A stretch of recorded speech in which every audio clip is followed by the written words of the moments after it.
Un rappel, comme vous le savez, la finalisation du programme d'action gouvernementale PAG2 est d'accélérer le développement économique et social du Bénin,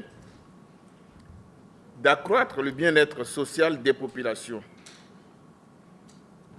Pour en arriver là, pour ce faire, la conception et la mise en œuvre de grands projets structurants dans toutes les communes nécessitent la prise en compte des enjeux environnementaux et sociaux au plus haut niveau du processus décisionnel de l'appareil gouvernemental. L'Agence béninoise pour l'environnement ABE a organisé du 20 au 22 novembre 2024 à Cotonou un atelier de vulgarisation sur deux outils clés d'évaluation environnementale et sociale, l'évaluation environnementale et sociale stratégique EESS et le cadre de gestion environnementale et sociale CGES.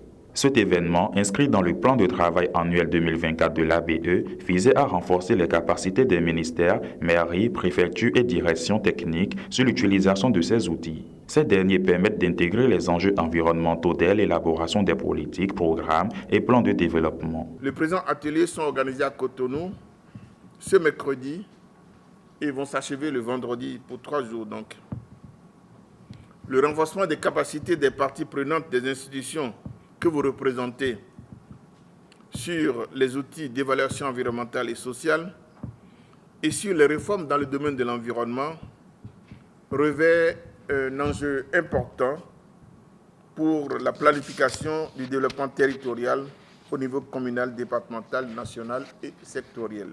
La nécessité de vulgariser les outils de l'évaluation environnementale et sociale stratégique et le cadre de gestion environnementale et sociale vise à prendre en compte les questions environnementales et sociales dans nos PDC, nos plans de développement communaux, dans nos programmes et politiques pour la durabilité. L'évaluation environnementale et sociale est transversale. Elle touche à tous les secteurs du développement.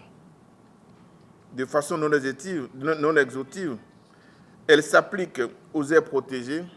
Elle s'applique à l'agriculture, à la sylviculture, à la pêche, à l'énergie, aux mines, aux industries, au transport, à la gestion des déchets, à la gestion de l'eau, aux télécommunications, aux infrastructures socio-économiques, au tourisme, à l'éducation, à la santé, aux documents de planification urbaine, au plan de développement, ainsi que tout autre domaine susceptible d'avoir des effets ou des impacts sur l'environnement.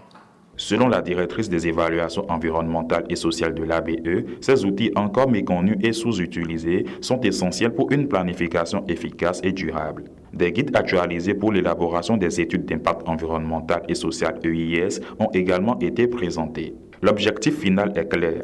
Généraliser l'utilisation de ces nouveaux cadres et guides pour mieux anticiper les impacts environnementaux et garantir un développement harmonieux. Ce qui a justifié cet atelier, c'est que dans la pratique, nous nous sommes rendus compte que très peu de gens connaissent les deux outils d'évaluation environnementale et sociale que nous voulons vulgariser aujourd'hui. Il s'agit de l'évaluation environnementale et sociale stratégique et le cadre de gestion environnementale et sociale. C'est des outils d'évaluation environnementale qui nous permettent de prendre déjà en compte l'environnement dans l'élaboration des politiques, des programmes, des plans, des stratégies. Mais malheureusement, c'est des outils qui sont très peu connus, donc qui ne sont pas utilisés. Et ce n'est qu'à la suite qu'on se rend compte qu'on aurait dû mieux planifier et prendre en compte l'environnement au cours de la planification et de l'élaboration de ces différents documents. Déjà, nous avons deux grandes attentes. En ce qui concerne les outils d'évaluation environnementale et sociale, le souhait c'est que de plus en plus, l'évaluation environnementale et sociale stratégique et le cadre de gestion environnementale et sociale soient des outils utilisés pour que déjà, lors de l'élaboration des différents documents, on puisse déjà prendre en compte l'environnement. La seconde attente, c'est l'utilisation des nouveaux guides qui nous permettraient de mieux prendre en compte, de mieux appréhender les impacts et également, puisque l'environnement est un domaine très dynamique, les nouveaux guides nous permettent de mieux prendre en compte les différents aspects et de pouvoir mieux faire notre travail. Dans ces guides, désormais, c'est sur ces guides que nous baserons les évaluations des différents rapports d'études d'impact environnemental et social. Donc l'attente, c'est que vraiment tout le monde puisse les implémenter pour que l'on puisse aller de l'avant. Avec cet atelier, l'ABE réaffirme son engagement à placer l'environnement au cœur des processus décisionnels afin d'assurer un bien-être durable pour les populations béninoises.